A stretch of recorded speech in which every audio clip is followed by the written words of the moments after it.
Hi, everybody. Angel here. Thanks for joining.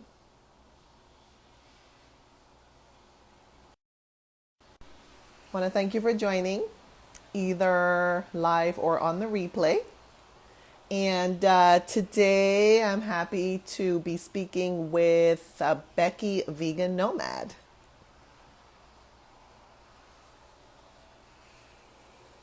So she'll be in momentarily.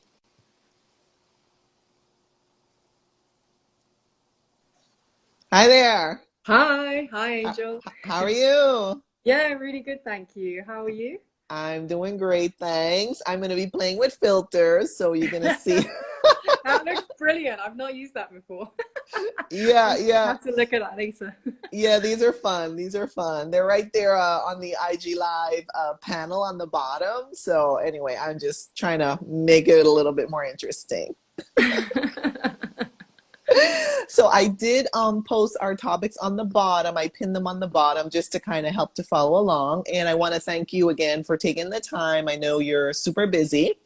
And I'm happy to finally meet you. And full disclosure here for everyone who's going to watch either live or on the replay later, that Becky wrote a blog on my website a while back, and sharing her vegan journey. So we finally get to meet now here on IG Live.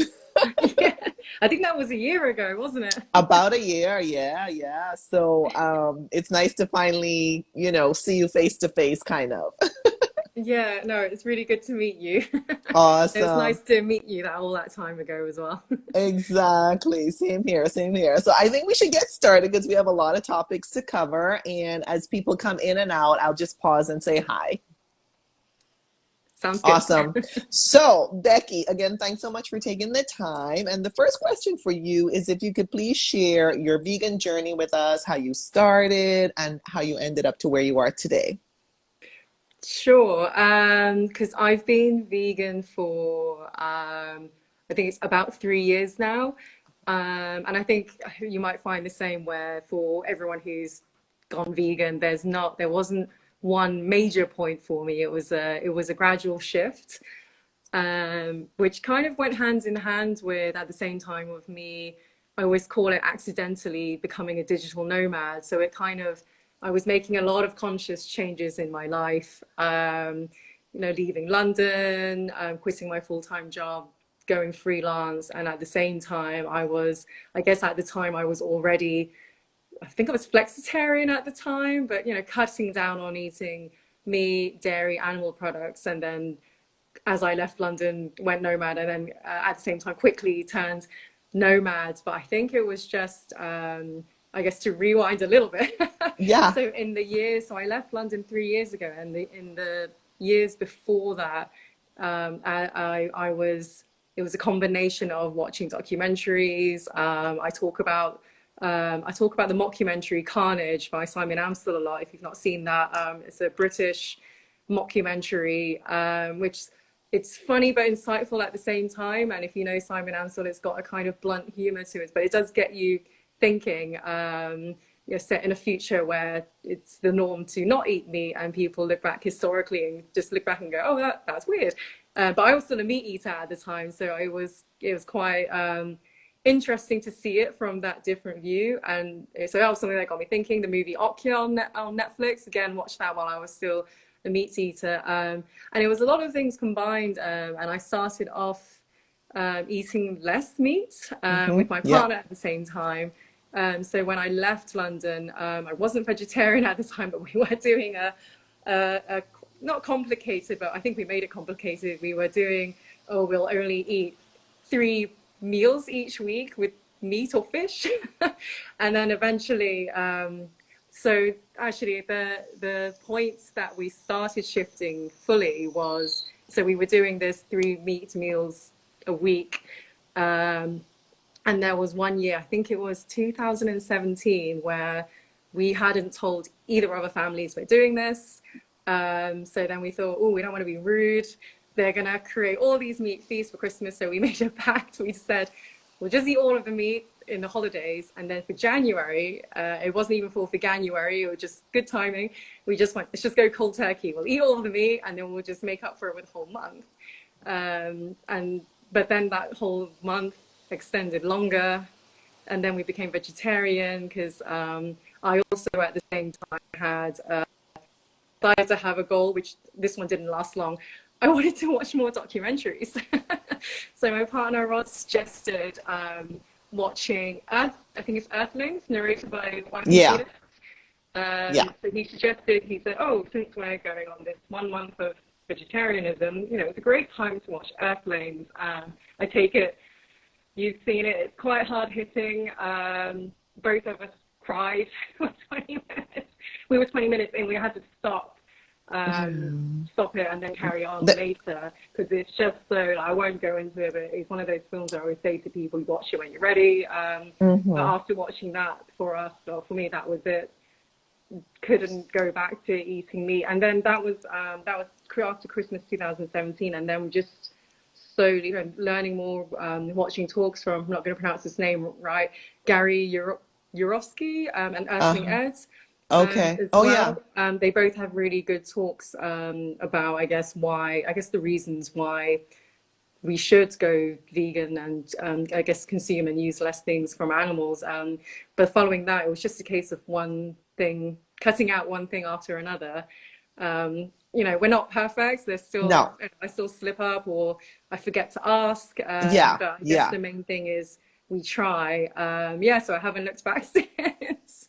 No, but you know, I mean, because like you say, it's your intention. Your intention is to, you know, live a cruelty-free life, but that doesn't mean that we're going to succeed at every turn of the corner, you know? So, and I can definitely relate, because I gave up what we call meat over 20 years before becoming vegan, but it was because of health reasons. And then I gave up dairy because I'm lactose intolerant. And, you know, I was mainly eating then a little bit of like what we call seafood and eggs. And it was just, you know, little by little, I learned there was just so much mercury with seafood or fish. And I was like, no, I need to cut that down. So like you and your partner, when I was with other people and they knew I'd given up meat 20 years ago. So for me, it was, but the expectation was, well, she's going to eat fish. She's going to eat seafood. So we're going to make sure that we have seafood. And so then sometimes I would just eat it to just keep the peace, because I didn't want to like create a hullabaloo about it, but also because I really was in a bubble myself and I didn't really know much about veganism at all, quite frankly. And I had no idea of, you know, the extensive cruelty and suffering and everything. Because, you know, you just buy, for me, I was just buying the fish or the meat, you know, before that in a sanitized package. So I didn't really understand, like, you know, the backdrop and the backstory to it. And you never, I guess you don't stop to think about it. Why would any of us? Because you just go through the motions, you grow up with it being put on a plate in front of you. So you don't really think about it. And I guess, because I mentioned there that I watched those, the mockumentary and the movie Okja and Carnage as a meat eater. And anyone who's known me for a long time, I was the biggest meat eater ever. Really? It wasn't, I grew up with the mindset of it wasn't a meal unless there was meat in it. Oh, Breakfast, lunch, dinner. I don't even remember at some point, I discovered a tasty veggie pizza, and my flatmate at university at the time, I remember her seeing me order a vegetarian pizza, and even she went at the time, oh my God, who are you? Yeah. Because I was always going, let's go to the barbecue grilled restaurants. I was that person dragging everyone out to eat all of the grilled meats. And but then the more you find out, and then it does take, building that new habit and consciously choosing different things, I guess. But I think, why would anyone question it when you see it day to day and it's everywhere? So Exactly. I just want to pause and say hi to everybody who's joining. And thanks for joining. And if you have questions for Becky, just pop them down in the comment section below and she'll be happy to answer. And my friend Ted there was commenting on the floating, rising avocados. The avocados are amazing. with the Yeah, bananas as well. yeah, they're all hilarious. I know, I know. I think I can see So a friend as well. Hi, Emma. I don't know if she's still here. there we go. So thanks for joining, guys and gals. And so as we wait for questions, we will continue with Hi, Jen. our topics. And so our next topic is your freelancer nomad journey. How did that all happen for you? Again, I always use the word, no, not accidentally, but unexpectedly. And I guess with all of these three things that you've mentioned, freelancing, nomading, being a vegan, they're all unexpected. Because I've been wanting to leave. I lived in London for over 10 years. I went there for university, graduated, never, and then never left. I think a lot of people graduate university and you just naturally stay where you went to university. So especially in London or in cities, it's easy, not easy. I used to be a city girl through and through, and then also I used to think that being in a big city is the only way to have opportunities to find a good job opportunity, which I always say now is not necessarily the case. So I actually wanted to leave London for a long time while living there, just busy, stressful, expensive, but I mostly wanted a slower pace of life. So I left London 3 years ago, not I mean, kind of impulsive, but not really. I was still saving money, planning, had to get rid of all of the things. And we had a rented flat full of stuff, needed to give away all of those things, sell things and things like that. Handing my notice to my job. But my original plan was just to, take a year out, a grown-up year out as such, and travel and then see maybe go and become country bumpkins because as I said I wanted a slower pace of life, so either I didn't really know what that would have looked like. Maybe I knew it wasn't going back to London, but in that year of leaving London and traveling, my partner was freelancing already. And I think where did we stay? We stayed a few months in Italy, Florence and Lucca, and then we stayed a few months in Portugal, and then I can't remember where we went after that. But Nice. we met through because when I travel to different cities, I join Facebook groups, meetups, and that's how I meet either locals or other people who are also international traveling. And I discovered the world. There's this world of digital nomads working remotely, and I never. And my background's in operations and projects, and I never dreamed. Like it sounds silly now looking back, but at the time, I never dreamed I'd be able to do it remotely because I spoke about it with friends and family and my partner. I was saying when we left London, he's like, "Oh, why don't you freelance?" I was like, I'm an operations and project manager. I think they're all going to want me in the office. That was my view. But then I discovered that's not the case. So I found opportunities to both freelance and do that remotely with some UK-based small businesses who just had distributed teams. So I always put it down to a little bit of serendipity, but also, I guess, putting yourself out there. Because as I was looking and I was talking to people about what I used to do, what I hope to do, and then I was connected to people who turned out to be looking, and then I started looking and then finding a lot of remote opportunities, and then it just snowballed from there. Yeah, and now we haven't, yeah, and Awesome. still going, haven't gone back to London. Right, right. No, but you've obviously found your flow, I guess is what I could call it. And so that leads us to our next topic. I just want to say hi to everybody on the line. If you have questions for Becky or comments, just pop them down in the comment section below and she'll be happy to answer. And meanwhile, that takes us to Project Anywhere. So tell us a bit about Project Anywhere, please. So that started because I've always had a belief of the whole you can't be what you can't see. And I don't just mean Ooh, that, I don't just mean that in a representation way, because that's something I feel passionate about as well in terms of race, gender, abilities and whatnot. But even just when I went to school in Hong Kong, and it was quite, would I say a traditional school? yes. And well, I mean, generations before were quite traditional, and Hong Kong more so. They put a lot of pressure on you can't fail your exams, you can't be held back a year. If that happens, like your life is over. High You're just gonna, standards. yeah, exactly. So I grew up again with that view of get a 9 to 5, go up the career ladder, and that's it. If you don't have those, what is it? Someone once described it as the 3 Ps: perks, pension, and I can't remember what the other one now is. The life of me, it's gone. But basically, I thought that's how you have stability because that's all you could see. And I've always wanted to. Every time I meet people and and hear about their new, to me it's new anyway, and hear about what they do for a living or do for work. And people tend to go like, "Oh, I don't want to talk about it because it's boring." But I'm like, "No, tell me everything." Yeah, yeah, I yeah. find it really exciting because you Yeah. don't know what's out there until you see it. So something before Project Anywhere I've always wanted to do is something like career profiling, which I never got around to doing.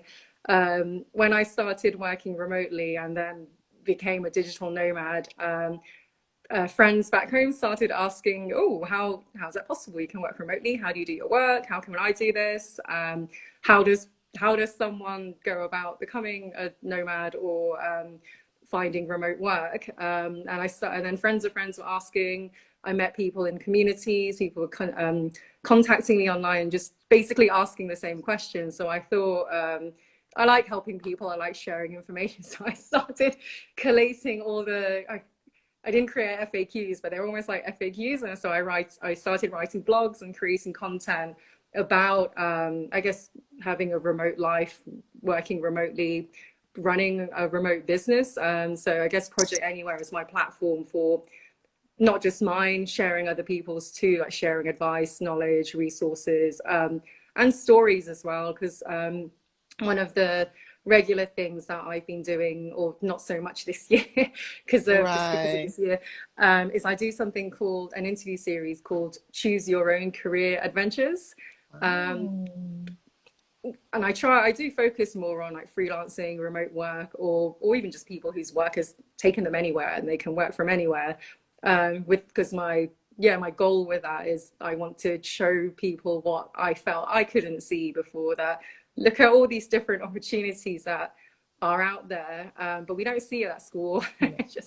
It's just quite traditional boxes that we see. But yeah, and I think younger generations probably see more of that already because Yeah. I've met a few younger people who have just graduated, and unlike us, I suppose, straight away they're graduating and they're choosing to freelance or work remotely. They're not even going to bother trying to. And I think that's fantastic. I agree. And I was going to say, like, that's so amazing. Like, they skip the whole office job, they skip the whole corporate job, and they're like, hey, I'm going straight, I'm going Yeah, straight for freelance. this is doable. I'm just going to do it. I was like, great. Yeah, yeah. So tell us where people can find Project Anywhere. I'm on Instagram, projectanywhere.co, and quite easily the website is also www.projectanywhere.co. The other active place is on Facebook. But yeah, as I said, I'm always open to questions, or if people want to swap stories as well. So you can contact me either through the website, that's a contact form, or my DMs are open on Project Anywhere. Or comment on Awesome. things. Yeah, I always Well, love I chatting about these things. well, I have homework to do then. I need to catch up on Project Anywhere. I just want to say hi to everybody on the line. And if you have questions or comments for Becky, just pop them down in the comment section below and she'll be happy to answer. Yeah. And meanwhile, we will go to your blog. So you did mention just now your blog, where you cover various topics related to, a freelance kind of digital nomad lifestyle. But is there anything else you want to say about your blog? And I guess where can people find that also, if it's not the same place? Oh, do you mean for the projects anywhere or anything Yeah. specifically? Well, yeah, well, I know you have a blog. I'm just not sure if you consider that the same as your Project Anywhere blog or if you have another one. So they're all in the same place, I guess, under the same projects anywhere umbrella, if you like. So I guess the main, there's I guess what I call the editorial area with the content, with the stories, the blogs, resources, and articles. the career adventure. So everything is on projectanywhere.co. Again, keeping it easy. As I say, operations background, I have my ops hat on to keep it all streamlined in one place. It makes um, sense. but I also, I guess one of the things I've been doing, even before the pandemic, is mentoring anyone who's new to going remote or freelancing. And again, there's a work with me section in Project Anywhere, and just because it's I mean, I guess I was lucky because I worked the last two jobs I had in London. We used a lot of online tools anyway. And I often worked, you know, we had a few days where we could work at home. So a lot of the stuff was on the cloud. I was often working with clients based all, I didn't do any glamorous global travel, but I traveled a lot around the UK. So I had a company laptop, again, working remote. I used Slack for the last 2 years, as in, before I left London, I was already using Slack a lot, and working with, I worked in a fintech company as well, where I was working with client teams based in Hungary and Romania. So again, we'd often have project management catch-ups, project team catch-ups that were using Zoom. So if in a way it was kind of, again, I use the word serendipitous because I never planned to be a remote worker or be a nomad, but I feel like my work before prepared me for these things. But not everyone, and that's probably shifted now as well because of the pandemic. But before that, not everyone necessarily had a chance to use these tools or even thought about, you know, best not, or even thought about how to make a meeting work better if you're doing it online. Like all these things that I think I took for granted and took as habit and routine, but to then, I guess, try and support people who don't even know who maybe don't even know what Zoom, most people do now, but back before, some people have never used Zoom, some people have never used Slack. So it's just almost like a starting point to help people be in a better position to apply for remote work, because maybe someone is a great person for a remote role, but if they're not familiar with, you know, even like remote work etiquette or communicating well, regularly and clearly online, because you're not going to be next to, like, all these different things that people look for when they're hiring remotely. So I guide and mentor people on that. And then on the other side, I also mentor remote business owners as well. But all That's under Becky awesome. Wong Project Anywhere. No, but that's awesome. And you know, and you're totally right, because before this whole pandemic shut down, you know, people were seeing each other face to face, obviously, and now Yeah, I'm hearing people are like having coffee together, you know, on Zoom, or they're having, you know, dinners together yeah. remotely, like they're eating in their own little spots, but they're like, you Yeah, know, like talking to each other during dinner as if they're kind of like face to face, or yeah, maybe on FaceTime, etc.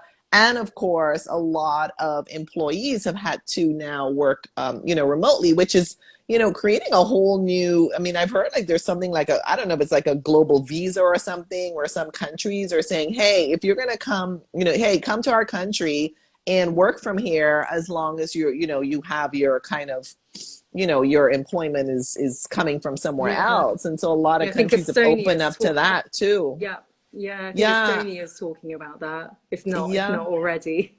Yeah, and I've heard of other countries that already have implemented it. So because, you know, it doesn't really matter where you're working from if you're not going to see your team, quote unquote, face to face. Yeah, and for me, even before the pandemic, I think, does it matter if you're physically next to them or not, as long as you get the work done? And because I've worked with, especially over the last 3 years, I've been working with teams and clients, a lot of them who I've never met face to face, No, it's but I true. probably know them better than maybe some people I used to work with in London, purely Totally. because maybe I work with someone in London, but I don't really see them. I see them in a meeting once every 2 weeks, but we're physically in the same building, but we don't get to know each other. Whereas, yeah, I don't think it matters. Like even right now, we're communicating by video. It's a different dynamic, but it can be done. No, and you know, when you said that, like, you know, you're getting to know people remotely even better than some of the people you saw face to face, like like I was attending some Zoom basically there were like I guess kind of like yoga conferences. Oh yeah, And yeah, yeah. right, and so bottom line is, you know, you would see, for example, you could see someone's pets or someone's family, you Yeah, know, no, their exactly. family members, their pets, and it's like, whoa, you get to know, you get to see everything on these, you know, video calls. And I think that yeah, that brings a human touch to it as well. And always it also lightens the mood because I don't know, it's you might be talking about I'm making up I haven't had a quarterly meeting because that's not not the kind of work that I do at the moment. But for example, you're having a quarterly meeting or an update meeting, and someone's this happens quite a lot. Their dog jumps into their lap, or a cat walks across the table and just stops in front of the computer, and you just can't. No one gets annoyed. Everyone No, shares that moment, has a good I laugh, love and then it. carry on. And I I think it's great love because it. yeah, me too. Oh my gosh, I love it. And I think you're right. You get an insight into their life, and I think that's. I don't think people should divide. I don't seep into your personal life too much. But I subscribe to the whole like even like planning my days.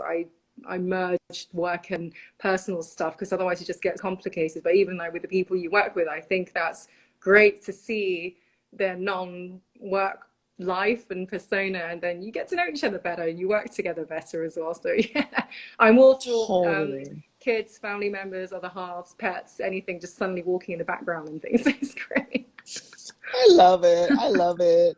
I just want to say hi to everyone who's on the line. And if you have questions or comments for Becky, you can just pop them down below in the comment section.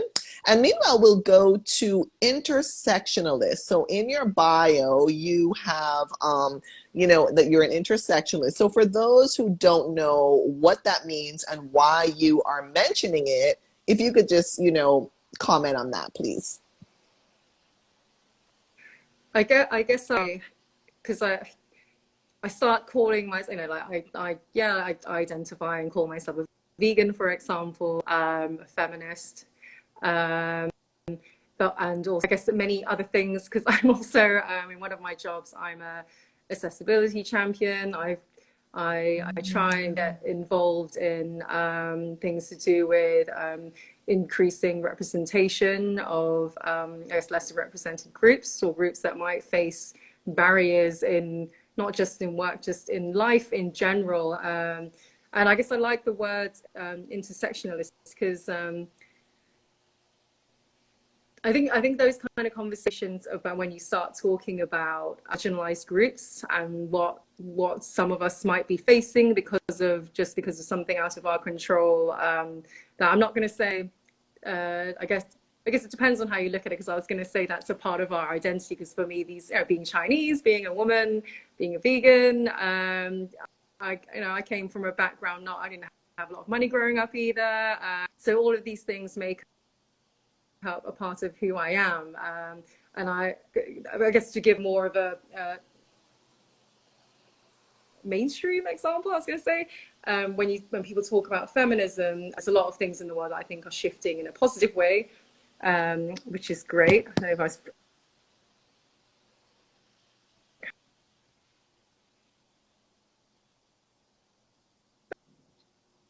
Yeah, you're back. I think you're coming back. Yeah. So I'm to include all these different things because I think we're also layered. I think every part of each person is important. I don't think we should just go ignore people's differences. We should acknowledge the differences and embrace the differences. Because one thing I think when I was younger, I used to say it too. You know, even as a Chinese ethnic minority, I used to go, "Oh, I don't see color." That's not actually helpful. I want people to see our color and then love the color. You know? And likewise with feminism, what was I reading? I think it was Slay. I listened to the audiobook. There's the book Slay in Your Lane. Oh, wow. And also I think it's also why I'm no longer talking about race. Maybe one of the one of the anecdotal stories where the woman was saying she went to her local group, a local feminist group, but when she started trying to talk about her personal experiences as a black woman, then they went, "Oh no, this isn't the right place for that." And that's just one example where it's actually, well, it's still, part of her experience as a woman, as a black woman. You can't just block that out and tell someone, no, it's only this part that we fit with, so we can't talk about everything else. I guess when we're talking about a lot of my freelance work this year has, and it's not always the case, but a lot of it this year is feels more aligned with the values, I guess, that I want to do in work. Because yes, it's important that we all make money to pay rent and bills, but I'd love to have that aligned with things that I feel strongly about and able to make an impact. And part of that is the whole, leave no one behind. There's enough resources, money, there's enough of everything for everyone, but we can't do that without acknowledging and embracing all the different kinds of people. And even if that means that each individual person is very different and different layered, that's what intersectionality is. It's acknowledging each kind of difference that each person has, and embracing it, and acknowledging it. Well, I applaud you. I really applaud you and the others whom I see, mentioning intersectionality in their profiles, and obviously in their day-to-day efforts and communications, because first of all, like you said, basically what you're getting at too is like, living in abundance from a perspective of abundance is way, more enjoyable and makes more sense than living in a perspective of scarcity. In other words, well, there's not enough for everybody. So, Yeah. And the way you're describing it to me, I frame it in terms of abundance. And also, Yeah. I was, in terms of like working in corporate America, as we call it on this side of the ocean, people would say things like, well, people like to work with people, whom they can relate with, and so, for example, women with women, men with men, Yeah. etc. I'm just going to use that example. There are many Yeah. other Yeah. examples. So again, I applaud you for, aligning your what's important to you with your actual professional work, I guess, is what I kind of what I want to say, like combining, and you mentioned this before too, like combining your personal and professional life. So again, I just applaud you for that, and everyone else out there, shout out to everyone else who's doing that. And I guess Definitely. it's not always easy, but I guess, as I say, I think the world is shifting. It seems to be shifting faster than expected as well, and I mean that in a way of everything, like remote work, veganism seems is getting, veganism is getting easier and easier. It's still not, people are caring about, conscious, and caring whether or not who they're buying from is sustainable, and how they're treating people and things like that. So I think that helps as well, because, as I say, with things that I work on, it's not always been the case. I've not always, even though it's, I say, so part of my journey, and of, I guess, consciously trying to live intentionally since always one of the reasons why I left London, and then wanting to work on these kind of projects, but obviously you can't, is not something that I was able to do straight away. So I'm grateful to be able to do that, to have that choice to be able to do that, because I know, again, not everyone is able to choose to get work that is aligned with how they feel about the world and aligned with their values and things. So yeah, grateful for that, and grateful that there are a lot of companies who are heading that way as well, which is fantastic. Lots of Yes. vegan businesses cropping up as well, so it's all good Oh, news. Yeah. yes. And to me, again, what you're describing is you're bringing your whole person to the table. You're bringing as many aspects and elements of yourself to the table. And you're not saying, well, you know what, I can't bring this aspect of myself to the table because it's going to be, you know, perceived negatively, or it's going to be Yeah. rejected, etc. Or Like the seen example you gave unprofessional earlier. or Yes, yes. And so I really love that, you know, people like yourself are bringing your whole self to the table. I really love yeah. that. And it's good that we can, I suppose. And again, I feel lucky, and I guess it's I was actively looking for clients, companies, business people to work with who share the same ethos, I suppose. Because I know not all companies, you know, not all companies care, not all companies, especially right now, not all companies are vegan, but they acknowledge it at least. So, you know, and I'm remote anyway, but, you know, great to see things. I think it was WeWork a few years ago that just went, we're removing meat from the catering options, or I don't know if they have a canteen. I was like, great, good. But also, I Totally. think there's more companies who are um, you know, they're aware and they're working towards the sustainable development goals. A lot of companies are they are, or they're working hard to be registered as B Corp. Because one of the clients I work with, they're a freelancer agency, and they've just been registered as a B Corp. And you can see the change happening internally as well. Because my worry before is just in general with companies, you know, I get really annoyed at greenwashing where they throw out an advert, you know, like Black Lives Matter, and then they throw out a black square, and then it's, you kind of think, okay, what else are you doing? So it's really exciting and positive to see companies like one of my clients who they're registered B Corp, but they're putting money where their mouth is, and they've got I guess because of freelancers, they're not employee, but kind of like employee resource groups for causes of where they're supporting to champion things like mental health, improve representations of, as I said, like gender, race, LGBTQI. I'm in that team as the accessibility champion. So one of the things I'm learning as I go as well. So one of the things that I'm working on is increasing and improving the culture of accessibility and inclusion within the agency first, and then with hopes to work with external. So we're committed to things like the Valuable 500, the Work With Me program. These are all based in England, but they're all initiatives to encourage business leaders to think about these things, but not just say you're going to do it, like actually do it. So it's exciting for me to see that they do care, and they are actually taking action. They're not just all talk, because there's too much talk, and then, you know, they post a social media post and they don't do anything. That's not Yeah.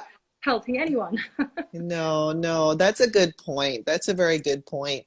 So let's go to our next topic, which is vegan travel tips. Do you have couple of vegan travel tips for folks in terms of Download like Happy how to Cow, be, definitely. yeah, how to be a successful vegan traveler? Here we go. Happy Yeah. cow. Download Happy Cow, but also don't only rely on Happy Cow, because we found a lot of surprise places just on Google Maps. Because if you look up, it just takes, because I can't remember if I said this earlier, because when me and my partner made the shift and became vegan, um, I was also lucky and happy that we made, you know, I'm glad that no, well, it's when I made that decision, I'm glad my partner didn't go, well, enjoy, I'm going to keep eating meat, because that would have been tough. But I guess because as I say, it's changing your habits, changing where you shop and eat, and just a lot of planning ahead. So yeah, use Happy Cow, but also you can use Google Maps. And there's a bit of I'm going to call mini investigations, because Yeah. looking at the menus, because you get surprised.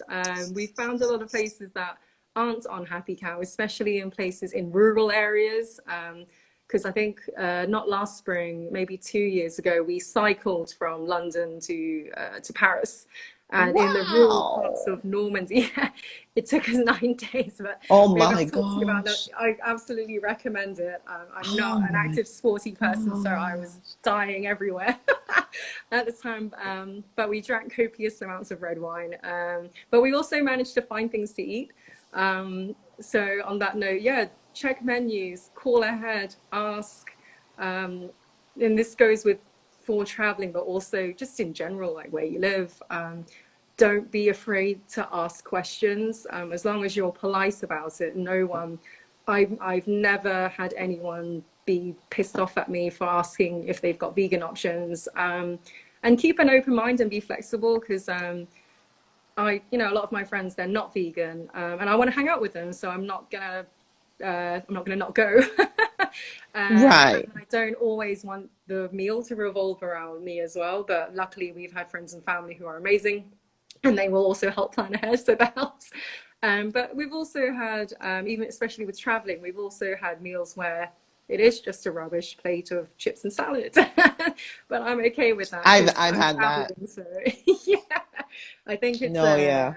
yeah, I call it, in Iceland, we started calling it the mystery surprise dish, because you just have to be open-minded, because sometimes a lot of restaurants will, the kitchen staff get excited. They're like, oh, you're vegan. Oh, I've always wanted to try cooking this dish. And then they'll cook something off menu and they're excited. And then I'm excited because I get to eat something amazing.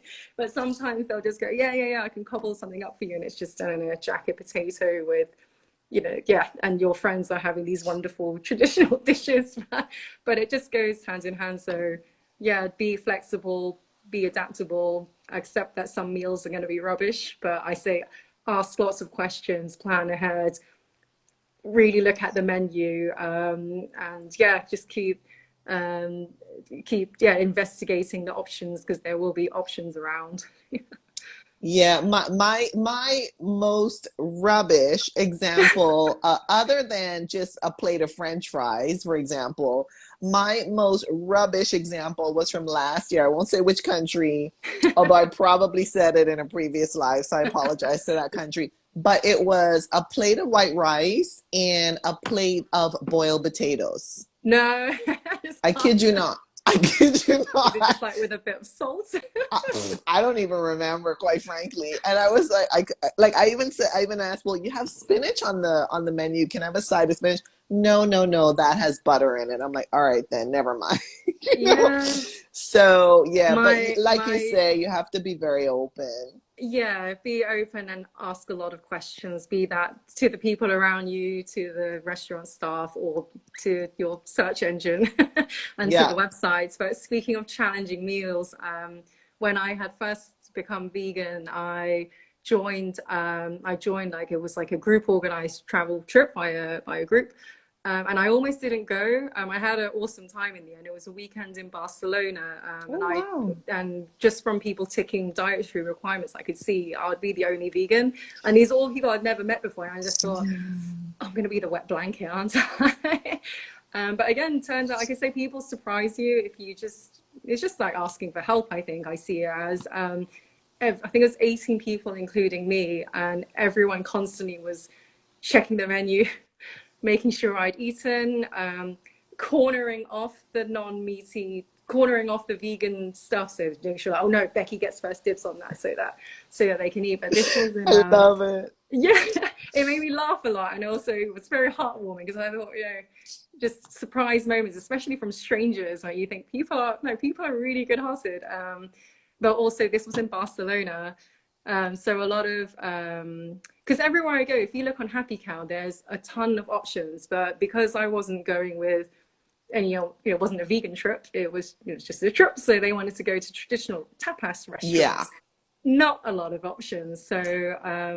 and You probably can get some, like olives and tomato yeah, salads and, the you green, know, what they called padron. So I ate a lot of yes, padron the padron peppers. peppers and I the can't remember, it was patatas that. bravas, the potatoes with like Yes, the tomato potatoes. It was sauce. basically those two things and maybe some breads. Yeah. And And olives. biscuits. Olives are very common too. Yeah. Yeah, so I just had to have like massive mounds of. They're tasty, but I couldn't have any of the paella. They tried to Yeah. give me. Although vegan Oh, paella, the vegan course. paellas Oh are, goodness. yeah.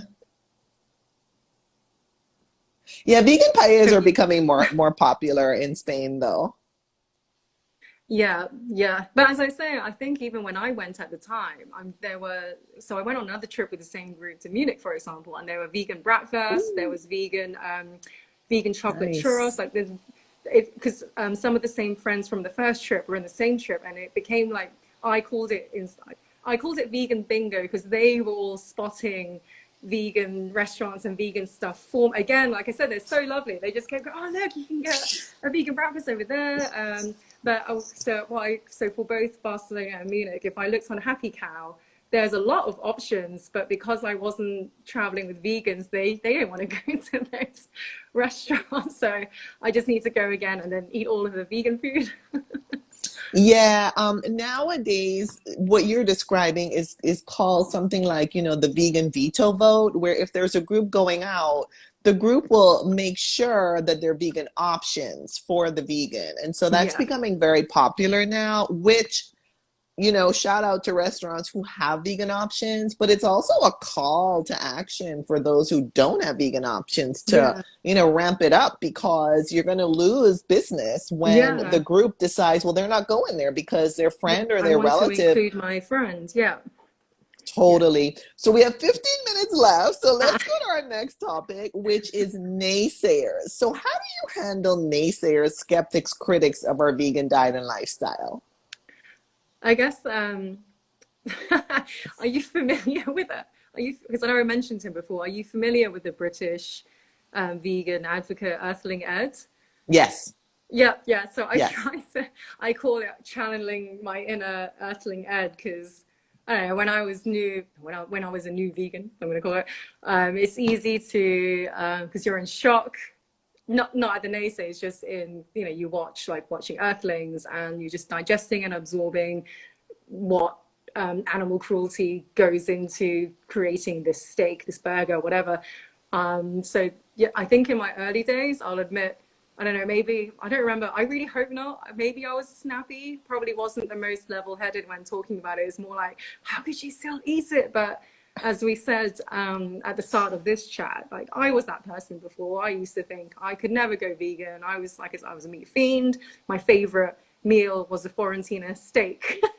Wow. And if there's a vegan version of that, that'll be amazing. Yeah, I there would never probably eat it is. again. Yeah. So Yeah. I ask questions basically, and I answer questions because I guess, well, it's an interesting question because I don't really have, because I know you use the word naysayers and critics. We've not really come across in person and face to face anyone angrily at me, going, oh, why are you vegan? And actually critiquing me. If anything, there's more an approach of curiosity. So I guess it's more either I'm asking people questions about, but have you thought about this? Did you know that? But it's more people asking me questions, because just by eating what I'm eating, naturally people start asking questions. And I don't know how you feel, Angel, about it sometimes I'll admit, I try and avoid those conversations while eating, because when I'm eating, I just want to eat my food. Right. You don't always want to turn it into an educational piece. I love talking about it, but sometimes it's and I always will. If someone's asked the questions, I will, but I won't actively go, hey, look, my burrito is vegan. So yeah, I think again, having a tough question to answer, because if most naysayers or critics is probably, and I've not even seen yet, I think hopefully I won't do, but like I've never been trolling, luckily. That's good. But no Yeah. one approached me aggressively or that negatively. Maybe they've just said, oh, I couldn't do that. I don't know how you do that. I don't think you enjoy your food. But I just, answer answer questions for curiosity. And I guess for anyone who says to me stuff like, do think that I'm missing out, they say that I'm not going to be able to eat some of the traditional meals. I say to them, if you look really hard enough, you'll find an option, or someone soon will find an option. Because I had, again, going back to the cycling London to Paris, and this was through the wonderful Happy Cow. We Yeah. had, so it was like a beef bourguignon, I'm not going to pronounce it right, my French, a beef bourguignon, Oh, yeah, like a yeah. stew with lots of Yeah. red wine. But there was a vegan version of that made with tempeh, and it was Awesome. the best thing to eat. At the Wow. end of which, there we cycled to. This was when the Notre Dame burned down, unfortunately. Oh, So yeah, yeah. instead, we cycled to the Eiffel Tower. Yeah, because it happened as we were in Paris. So we cycled to the Eiffel Tower. We already knew where we were going to go because we planned the day before, and Happy Cow just went to this vegan bistro. We got to have a vegan bourguignon, and I apologize to anyone who Oh. speaks French watching this and I'm butchering the name. Yeah, but you look hard enough, there's options, because going back to you asked about my vegan journey. So I'm Chinese. Like I said, one of my favorite things to eat is a Florentine steak, but also it was pork crackling. So there's like a Chinese staple dish of like roasted meats with rice. So it would be like I'm trying to think of it in English now, because it's like roasted pork, where you get the crack. I'm thinking of it like a task in Chinese. It's task fan. But so for the idea of giving these up, I was like, oh, I can't go vegan. But my sister-in-law is from Brunei, so my brother and my now sister-in-law, they got married in England, but they also had a Chinese wedding banquet in Brunei, and so that was just us. We weren't even vegan yet. We were vegetarian. It was an interesting conversation as well, because we decided to, this was after our Christmas let's gorge on, gave up meat after watching Earthlings. I guess because I'm vegan because I don't want to eat a living animal, so I'm vegan for the animals. So me and my partner decided, we were umming and ahhing like, should we be a bit more lax for family occasions and things like that? And we decided, nope, even for my brother's wedding, not eating meat. So we sat on, because Chinese meals are a banquet. You don't have your own dish, whereas usually you go, oh, I want this starter, main, dessert. You share the dishes. So we thought it'd be awkward, because we basically could not sit at the head table with my brother like you normally do at a family wedding. We sat with my sister-in-law's vegetarian family, and that was actually amazing, because they were like, oh wow, she's got family from England, all the way from England, who are vegetarian. And then we were chatting to them about the best places to eat. On the cake is she has an uncle and auntie who runs a vegan Chinese restaurant in Brunei, and they did all mock meats. And for me, we ate there, I was like, okay, I'm done. I don't need meat. Like, no more excuses, right? Yeah. No more cravings, and no more excuses. Yeah. So Yeah. I say, look hard enough, and also it's a fun experiment, even if it's not. Forget the reasons of. I know I talk about going vegan to save animals. We don't need to eat those. We don't need to eat livings. It's cruel. It's also good for the environment and good for your health. But otherwise, it's also fun, because I've been experimenting over the last 3 years with so many different things that normally I just wouldn't have eaten. So see it as a sign and see what's out there, and just eat all these wonderful different things. Awesome. And I think you've covered the newbies question, and we only have a few minutes left. So I do want to ask you about your future projects, if you have any future projects that you want to mention. I guess I can repeat also the existing one, Project Anywhere, if anyone's interested, and new dancing or running a remote business, do get in touch. I'm always happy to help and chat about these things.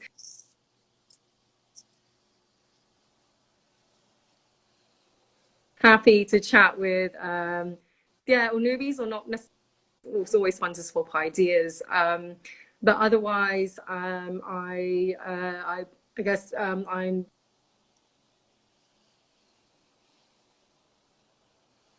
who I met online in Nomad circles, called the Vegan Sisters. So I'll be doing some writing about vegan travel, especially. So I'm living in Bulgaria at the moment, which when I've been coming back and forth for the last 8 years, but I've been here for the whole year because of the pandemic. But I've been very surprised by vegan options around Bulgaria. So I'm going to write a piece on that and other things as well for Vegan Sisters.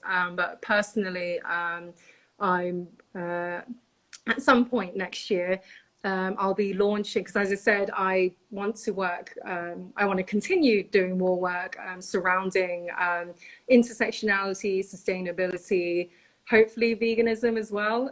So I'm launching I guess it's almost a advocacy platform slash consultancy, because I want to help businesses and individuals who are also working on projects, building on these things. So I'll be launching Smashing Collective next year. Yes, so watch that space. If anyone's interested, give me a shout. Or That's even if anyone's working on any awesome. projects or initiatives in those spaces, yeah, definitely do give me a shout anyway. Yeah. Awesome. So tell everybody the best way to contact you again, please. I know you said it at the top of the hour, but let's hear it again. So I guess I'm in two places on Instagram. I'm at Becky Vegan Nomad. I'm also at projectsanywhere.co. As I say, feel free to comment on my posts or send me a DM. Always happy to chat. Or you can contact me through my website, projectsanywhere.co. Awesome. I know there are a few people on the line. I want to thank you so much for joining. We just have a couple minutes left. So if you do have a question for Becky, just pop it down in the comment section below, and she'll be happy to answer. And meanwhile, Becky, first of all, I want to thank you again. I've learned a lot. I feel really, pumped and inspired. And I want to just ask you, for your final thoughts, anything you want to say to kind of wrap this up for us. I guess I'm excited about the explosion. I mean, I thought this 3 years ago when I became a vegan, because this 3 years ago I said, oh, I can't imagine being a vegan, 3 to 5 years ago before that, let alone 10 years before that, because I have friends who've been vegan for over 10 years and there was nothing. And they said they really struggled, couldn't eat out. So yeah, my final thoughts, I'm really excited about where we are now. Even more excited about what the future will look like in the restaurants. Because even, I guess on that note, even where I'm living in Bansko, I arrived, as I said, I've been coming back and forth as a visitor over the last 8 years, and then been based here the second time since becoming a nomad in the last 3 years. When I first arrived at the start of the year, I think there were barely any vegans here. But every time there's a new batch of arrivals of nomads, there's just so many vegans in the community, which I think has really surprised me, still surprises me. It's amazing.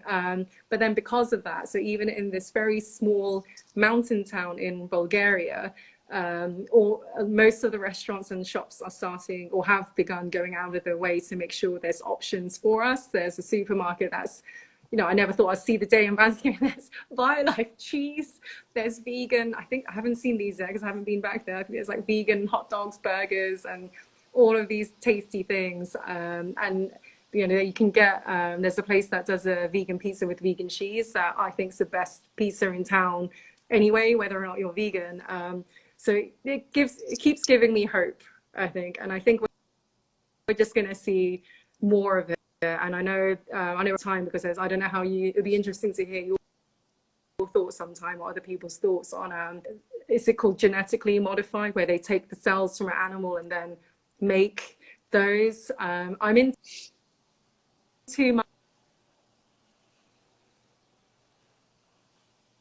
To me, very quickly, they taste just like meat, so there are reasons. But I can see your face, so you're still on that Well, side the of that. short answer, the short answer for me is no. I personally will not be eating. But no, the answer for me personally is no. But to each their own. So I'm not gonna bash people for what their choices are. But I do want to make sure I save it. So I really appreciate you ending on that optimistic note as well, in terms of the increase in vegan options, even in a small town where you are. Yeah. So I just want to thank you so much again, Becky. Thanks to everyone watching either live or on the replay. And I'm going to save it and post it to my feed, stories, and IGTV, and then I'll message you after. Sounds great. And thanks so much for having me. Awesome. It's really good to finally meet you. Awesome. For me too, Becky. And thanks so much again. Bye, everybody. Bye-bye, Becky. Bye. Bye-bye. Thanks. Bye, everyone.